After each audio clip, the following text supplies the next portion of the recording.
Juan, capítulo 7. Vamos a leer desde el versículo 30 hasta el versículo 36, 6 versículos bíblicos, con una pretensión extraña hoy de querer abarcarlo, pero sabemos que eso es casi imposible. Evangelio según San Juan, capítulo 7, versículo 30, dice el texto de la siguiente manera: procuraban pues prenderle, pero nadie le echó mano porque todavía no había llegado su hora. Pero muchos de la multitud creyeron en él y decían: cuando el Cristo venga, ¿acaso hará más señales que la que éste ha hecho?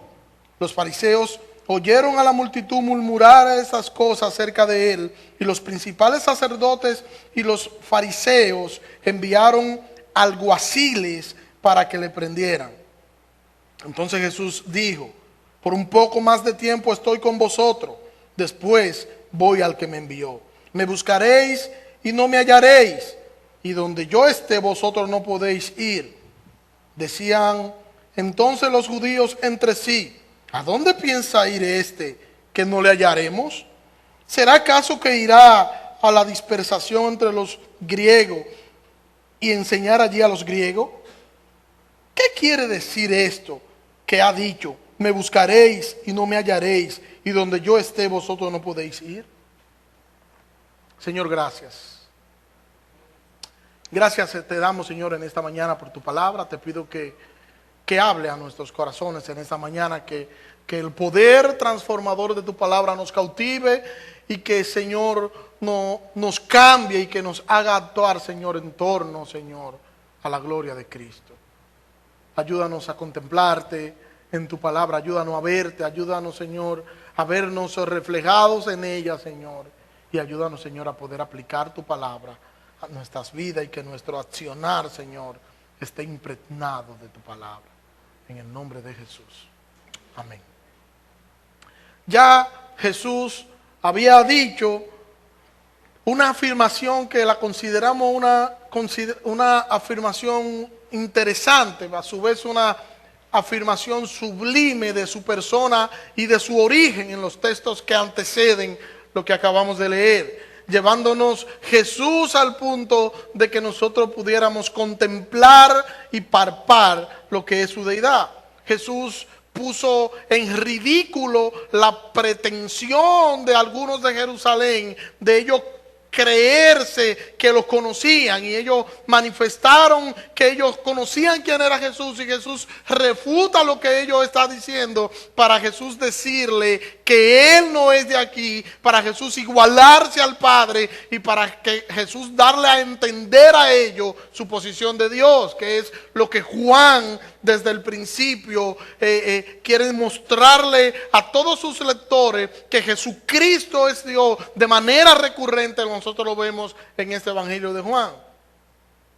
Y Jesús le dice con palabras fuertes a este grupo de pretenciosos religiosos que estaba en aquel lugar pretendiendo conocer a Dios, que decían conocer a Dios, que ellos enseñaban a Dios no como alguien a quien ellos querían conocer, sino como alguien a quien ellos conocían desde pequeño. Y Jesús le dice a ellos que ellos no conocen a Dios, y que a pesar de ellos decir y de ellos servir en el templo, ellos no tenían ningún tipo de conocimiento de Dios. Y cuando digo ningún tipo de conocimiento de Dios, me refiero a lo que es el conocimiento especial de Dios, que es el conocimiento que Dios ha dado a través de las Escrituras, porque ellos torcían el texto bíblico y ellos no podían tener un conocimiento genuino de Dios, porque no iban al texto a ver lo que decía el texto, sino que ellos enseñaban lo que sus maestros enseñaban, y lo que sus maestros enseñaban de manera distorsionada. Mire como dice el texto en los versículos que anteceden, que es el 28 y el 29. Entonces Jesús alzó la voz en el templo, enseñando y diciendo: a mí me conocéis y sabéis de dónde soy. Y yo no he venido por mí mismo, más bien el que me envió, a quien vosotros no conocéis, es verdadero. Yo le conozco porque de él provengo y él me envió. Jesús lo que le está diciendo aquí de manera irónica es: entonces ustedes me conocen. Ustedes me conocen, pero ustedes no saben que yo y el Padre somos una misma cosa. Que yo procedo del Padre porque el Padre fue quien me envió. Ellos tenían una forma que según ellos, esta forma le daba a entender que ellos conocían a Dios, pero no era una forma bíblica. Ellos estaban creyendo en una leyenda popular sobre el Mesías, una leyenda popular que decía que este Mesías al que ellos estaban esperando, nadie iba a saber de dónde era este Mesías, que este Mesías simplemente se iba a aparecer, iba a tomar control y dominio de todas las cosas, pero nadie sabía de dónde era. Y sabemos que no es cierto, porque el Antiguo Testamento de manera recurrente nos habla de dónde sale el Mesías. Nos habla de Belén como aquella ciudad, Belén Efrata, y nos dice que de allí de Belén iba a salir el vástago, la simiente. Y Jesús le está diciendo que la realidad de esto es que ellos no conocen a Dios. La realidad de esto es que ellos dicen conocer a Dios, pero que verdaderamente ellos no conocen a Dios. A nosotros Dios nos entregó su revelación especial.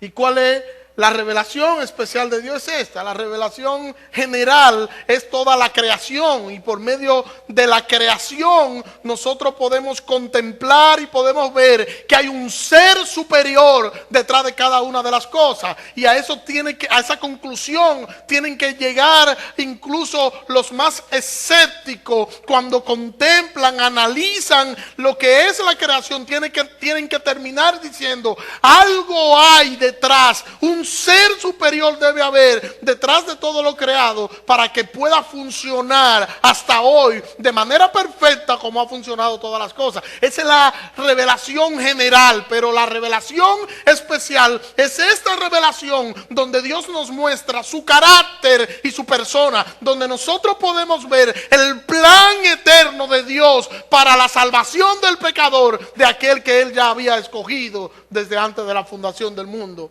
como nos dice el texto bíblico. Dios colocó en su palabra lo que Dios quería que nosotros conociéramos de Él. Y estos hombres decían conocer a Dios, pero la realidad era que ellos no sabían quién era Dios, porque ellos estaban tomando la revelación especial que Dios le había dado a ellos y estaban torciendo esa revelación especial, y por ende no podían conocer a Dios porque ellos estaban agregando a lo que Dios había dejado sobre Él.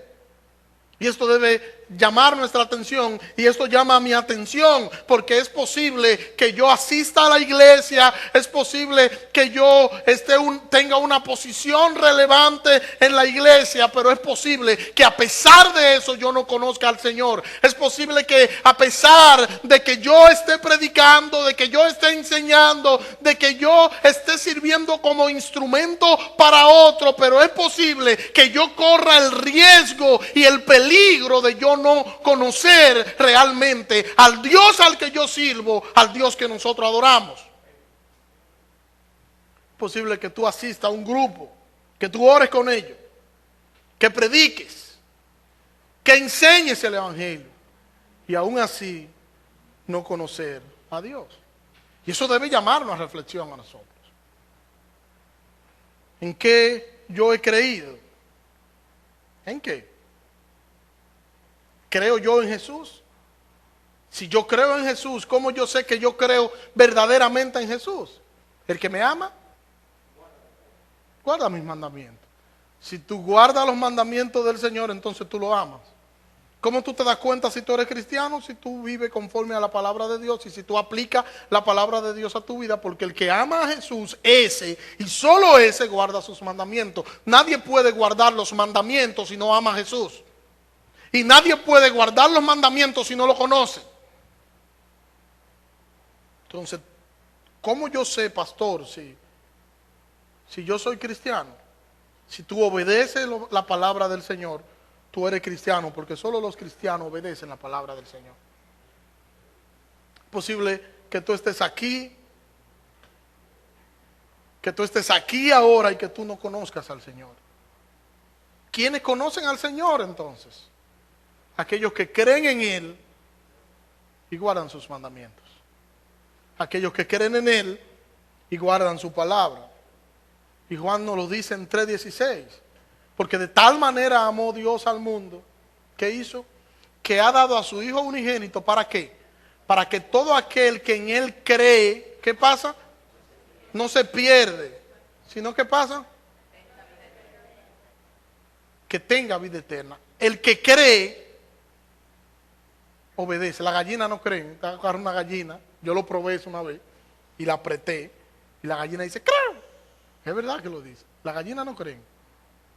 Pero nosotros los seres humanos, si nosotros creemos y verdaderamente nosotros amamos a nuestro Señor, nosotros vamos a terminar obedeciendo su palabra. No estoy diciendo que vamos a obedecer de manera perfecta, porque eso no es posible para nosotros. No vamos a obedecer de manera perfecta, pero sí vamos a obedecer de manera sincera, que son dos cosas totalmente diferentes. Yo no voy a obedecer a la palabra, a obedecer a Dios de manera perfecta, porque yo no soy perfecto. Para yo poder obedecer de manera perfecta, yo tengo que ser perfecto. Yo voy a obedecer de manera sincera y voy a tener crisis, voy a tener dificultades, voy a tener conflictos, voy a tener situaciones, voy a tener lucha con el pecado, voy a tener situaciones que me van a quebrantar, que me van a hacer llorar, que me van a hacer sentir mal, pero de manera sincera yo voy a obedecer a Dios, voy a reconocer mi condición pecaminosa, voy a ir a Dios humillado porque cometí tal o cual acción,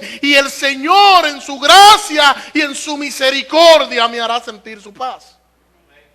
Yo no voy a obedecer de manera perfecta, porque el único que obedeció de manera perfecta, ¿quién fue? Cristo. Y lo digo para que no nos frustremos y pensemos que nosotros tenemos que obedecer de manera perfecta, porque eso no lo vamos a lograr. Pero eso tampoco es una excusa para que nosotros hagamos lo que se nos dé la gana, para que nosotros hagamos cuanto nosotros querramos, para que nosotros utilicemos eso como una justificación para pecar. No, tampoco es así. Amén. Porque el que me ama, ¿qué pasa? Guarda mis mandamientos. Y debemos examinar nuestra vida a la luz de la palabra del Señor y ver y analizar si tienes que arrepentirte, si tienes que ir al Señor en oración y decirle al Señor que te perdone. ¿Tú estás amando al Señor? ¿Cómo yo puedo medir si tú estás amando al Señor? ¿Tengo yo un termómetro para eso? Sí, tú estás amando al Señor en la medida que tú lo estés obedeciendo. Si tú estás obedeciendo, tú estás amando a tu Señor. Si tú no estás obedeciendo, no estás creyendo, no estás amando a tu Señor. Por eso el Señor nos dice que, le dice a este grupo de religiosos que ellos iban a morir en sus pecados. Y lo confronta diciéndole, ustedes dicen que ustedes saben quién soy yo y saben de dónde yo vengo. Ustedes saben de dónde yo vengo, ¿verdad? Y como ustedes saben que yo soy de Nazaret, el problema es que ustedes solamente están viendo la parte humana. Yo soy Dios y yo soy igual al Padre, y es igualándose al Padre que está Jesús en estos textos bíblicos. Y ellos lo entendían. Y luego Jesús más adelante, a la altura del capítulo 8, Jesús va a decirle a este mismo grupo, ustedes van a morir en sus pecados. ¿Por qué? Porque no creyeron en Cristo. Y nos dice el texto que ellos procuraban prenderlo, o sea, procuraban apresarlo, enviaron alguaciles. Los religiosos, cuando escucharon lo que la multitud estaba diciendo, notaron el peligro y enviaron alguaciles, y querían prenderlo, querían apresarlo. En un intento fallido de ellos, quisieron apresar a Jesús. Y yo pregunto, ¿por qué ellos no cumplieron su deseo? Porque si ellos tienen tanto odio, ellos no pueden materializar el odio que ellos tienen contra Cristo en el momento que ellos quieren ejecutar ese odio que tienen contra el Señor. ¿Por qué? El texto dice, pero ninguno le echó mano porque aún no había llegado su hora. O sea, ninguno de los alguaciles que mandaron para que lo apresara le echó mano ¿Por qué? Porque todavía la hora de Dios no se había cumplido. Lo iban a apresar, lo iban a crucificar, lo iban a llevar a la cruz. Allí él iba a sufrir, él iba a padecer y en Getsemaní iba a decir las palabras que dijo. Todo eso estaba dentro del plan divino, pero todavía la hora de ese momento no había llegado. E iba a llegar cuando el Padre lo tuviese, que el Padre lo tenía determinado. Y en el momento determinado del Padre esto iba a ocurrir. Pero todavía no había llegado su hora. Y Juan constantemente, Juan nos dice que su hora no se había cumplido. Juan nos dice que su hora no había llegado. ¿Y qué quería decir Juan cuando Juan decía esto? Aunque nosotros estemos rodeados de peligro, que era el caso de Cristo en este momento, por la ira de esos religiosos de Jerusalén, ese deseo de querer hacerle daño, esa hostilidad de ellos contra Jesús, el poder que ellos tenían que le daba cierta facilidad para ellos poder ejecutar su sentencia o su odio contra alguien. Jesús estaba en peligro en medio de toda esta gente, sí, lo estaba. No era la voluntad de Dios que Jesús muriese en ese momento y por eso ellos no podían ejecutar su plan malvado contra Cristo. No importa lo que esté sucediendo, nosotros estamos seguros en el Señor. No importa lo que esté sucediendo, nosotros estamos seguros en el Señor. ¿Por qué? Porque el enemigo no nos hará su presa. Las tormentas no nos ahogarán. Los peligros no son tales cuando nosotros lo vemos a la luz de nuestro eterno y soberano Dios. Ese que dice que de Él es el cielo y la plenitud, el mundo y los que en Él habitan. Él afirmó los cielos. Él hizo todas las cosas conforme a su designio y conforme a su poderío. A Él y solo a Él le pertenecen todas las cosas. Nuestras vidas, la voluntad del Señor es la que prima y es la que debe primar. Y nosotros debemos aprender a descansar en nuestro Señor. Nosotros debemos aprender a descansar en nuestro Señor en medio de las dificultades, en medio de las crisis, en medio de los momentos dolorosos, en medio de esos momentos en los que nosotros nos sentimos en peligro, en medio de esos momentos donde nosotros sentimos que no tenemos esperanza, que nos sentimos humillados, que nos sentimos mal. En medio de todos esos momentos, en medio de todas esas situaciones, nosotros debemos sentirnos seguros porque nuestro Cristo, nuestro Dios está en control y nuestro Cristo y nuestro Dios nos está llevando a un punto para Él ensanchar su nombre, para Él glorificar su nombre y para Él formar en nosotros su imagen. Entonces nosotros debemos aprender a ver al Señor en nuestros problemas.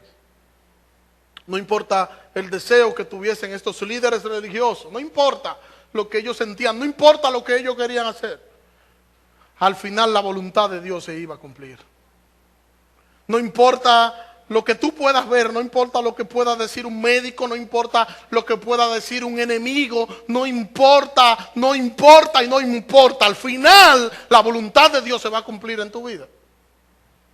El versículo 31 dice que muchos de la multitud creyeron en Él. Cuando lo escucharon, creyeron en Él. Y el texto no está sugiriendo que era un arrepentimiento genuino o una fe genuina o una fe verdadera lo que había ocurrido en esta gente que dice que habían creído en Él. No, yo creo que no. Yo creo que esta gente, cuando dice que creyeron en Él, fue que esta gente estaban dispuestos a ver a Jesús como el Mesías político que ellos habían tenido en su mente, que ellos habían tenido en su sueño. Ese Mesías prometido, un Mesías político que ellos estaban esperando para que este Mesías pudiera ejercer su poder, su dominio y poder colocar a Jerusalén en el lugar que ellos querían. Basaban su actitud en los milagros que Jesús había hecho, en los milagros que ellos habían visto que Jesús había hecho, en los relatos maravillosos que ellos habían escuchado que Jesús había hecho en otro lugar. Y ellos esperaban que cuando el Mesías regresara, porque lo sabían por las Sagradas Escrituras, por el Antiguo Testamento, que decía que el Mesías iba a hacer milagros. Mire cómo lo dice Isaías capítulo 35, versículo 5. Dice allí Isaías: entonces serán abiertos los ojos de los ciegos y los oídos de los sordos se despertarán. Entonces el cojo saltará como un venado y cantará la lengua del mudo, porque aguas irrumpirán en el desierto y torrentes en el Arará. Y mire el contraste de esto. Mateo capítulo 11 versículo 2 hasta el versículo 5. Ahora bien, cuando oyó Juan en la cárcel de los hechos de Cristo, envió a él por medio de sus discípulos y le dijo: ¿eres tú aquel que había de venir o esperaremos a otro? Interesante. Versículo 4. Y respondió Jesús y les dijo: y haced saber a Juan las cosas que oís y que ve. Díganle a Juan lo que ustedes van a escuchar y lo que ustedes están viendo. Versículo 5. Los ciegos ven, los cojos andan, los leprosos son hechos limpios, los sordos oyen, los muertos son resucitados, y a los pobres les es anunciado el evangelio. Y bienaventurado es aquel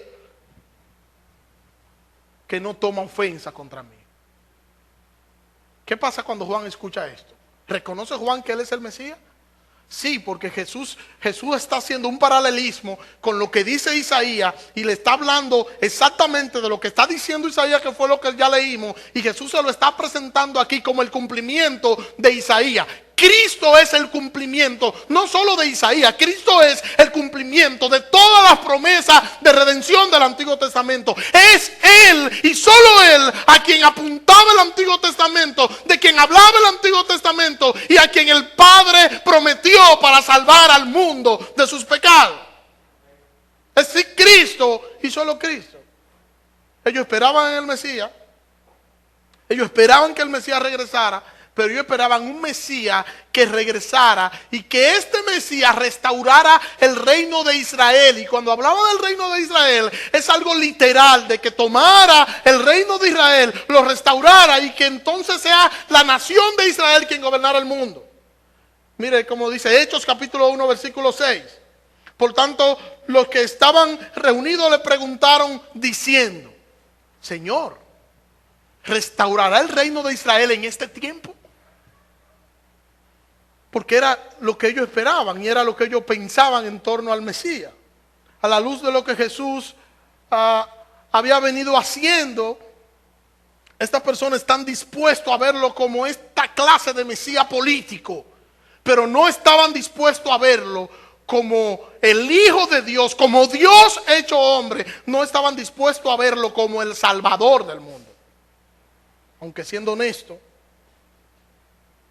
ellos esperaban un estratega militar, un guerrero armado, con estrategias militares, que pudiese armar un ejército, vencer al imperio romano y colocar por encima de todo al pueblo hebreo, a los judíos. Dice la otra parte del texto: y decían: el Cristo cuando venga, ¿no hará más señales que la que éste ha hecho, verdad? ¿Hará más señales o no hará más señales? Ellos están preguntando, ¿qué? Porque sí dice que el Cristo va a hacer señales. Y ellos tenían al parecer fresco lo que decía Isaías, pero ¿hará Cristo más o no hará más? ¿Está haciendo más señales que la que haría el Cristo o no? Ellos estaban esperando una respuesta negativa por la construcción griega de esta pregunta. Ellos estaban esperando una respuesta negativa. Entonces, por eso la importancia de nosotros leer y ver que el versículo 2 dice: los fariseos oyeron a la multitud que murmuraban de él estas cosas, de manera que los principales sacerdotes y los fariseos enviaron oficiales para que le prendiesen, o sea, para que le tomasen preso. Entonces Jesús dijo: todavía un poco de tiempo estaré con vosotros y entonces iré al que me envió. Los fariseos estaban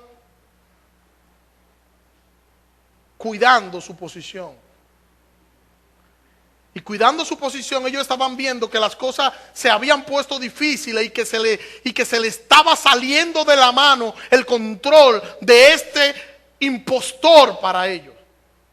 La gente estaba comenzando a considerar que ese impostor era el verdadero Mesías, y eso a ellos le chocaba, y eso a ellos les llamaba mucho la atención, y ellos veían esto como una aberración, ellos veían esto como una difamación, porque este solo era un impostor, según ellos.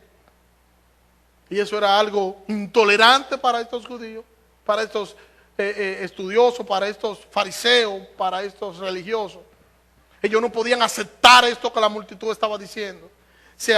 Ellos habían escuchado el murmullo, habían escuchado el sentimiento expresado de la gente hacia Jesús, y ellos vieron que era necesario intervenir, porque si ellos no intervenían, las cosas podían ser peor, y no podían esperar que todo terminara de salirse de su control. Tenían que ejercer su autoridad. Y si era necesario llevarlo a la muerte, lo iban a llevar. Recordemos que desde el capítulo 5 de Juan estamos viendo que ellos están tramando y que ellos tienen deseo de matar a Jesús. Ellos no podían ya esperar más. No podían esperar más. Y entonces enviaron alguaciles. Y cuando dice que enviaron alguaciles, ellos enviaron la guardia del templo a apresar a Jesús. Y a menudo nosotros vemos que personas con los mismos intereses suelen agruparse. Y aunque están divididos por algunas que otras aristas, pero en momentos oportunos ellos se juntan en torno a una misma visión. Y esto pasó con los fariseos, y esto pasó con los saduceos. En este caso que estamos hablando, ellos estuvieron dispuestos a unirse a pesar de la barrera de tantos años que ellos estaban separados. Estuvieron dispuestos a unirse en una oposición común contra Jesús. Jesús unifica, incluso unificó hasta sus propios enemigos en torno a lo que es el plan de Dios. Dice Lucas, en el versículo 23, hablando sobre cómo Cristo unificó y rompió la enemistad entre Herodes y Pilato. Dice allí el versículo 9, Herodes le preguntaba con muchas palabras, pero Jesús no le respondía nada. Estaban allí los principales sacerdotes y los escribas acusándole con vehemencia, pero Herodes y su corte, después de menospreciarle y burlarse de él, le vistieron con ropa espléndida y volvieron a enviárselo a Pilato. Aquel mismo día se hicieron amigos Pilato y Herodes, porque antes habían estado enemistados. Jesús unificó a estos hombres que eran enemigos en torno a lo que es el plan de Dios. ¿Y qué lectura yo le doy a esto? Ya para ir cerrando. ¿Qué lectura yo le doy a esto? Hermano, que la voluntad del Señor se va a cumplir a pesar de quien se levante, a pesar de que se opongan, a pesar de las crisis, a pesar de las situaciones difíciles. A pesar de mí, la voluntad de Dios se va a cumplir. Y el Señor va a utilizar, si fuese posible, al mismo Satanás y a su demonio como instrumento para su gloria, para él llevar a cabo su plan. Nada ni nadie podrá detener el plan de Dios. No importa quién se cruce en el camino. Lo que importa es que Dios hará y que su tiempo ha de cumplirse para Dios hacer lo que Él ha determinado hacer.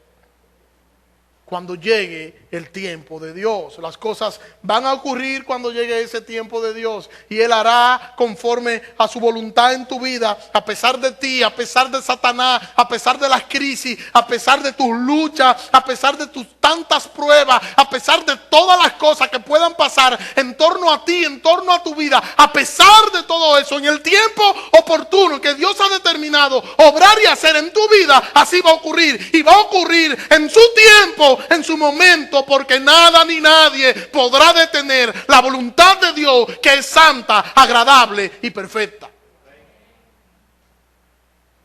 Entonces, no te enfoques en quién puede favorecerte, en quién te favorece, en a quién tú le caes bien o quién te desprecia. Procura siempre ver a Dios trabajando en ti. Procura siempre ver a Dios detrás de cada situación.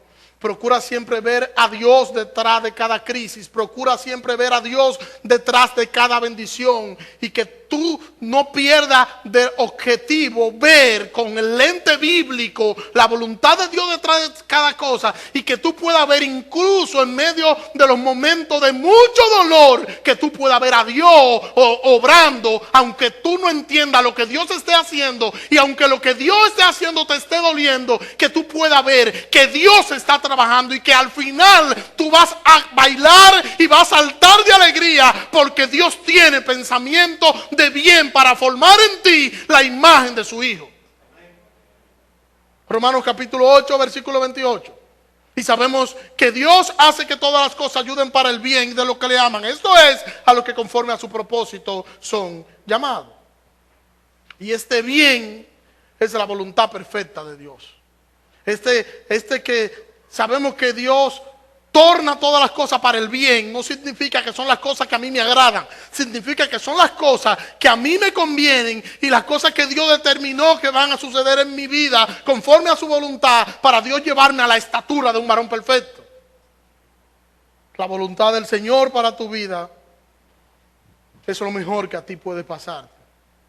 Y por eso tú estás aquí en esta mañana, porque Dios puso el querer en ti. Dios puso ese querer de que tú puedas estar en esta mañana aquí.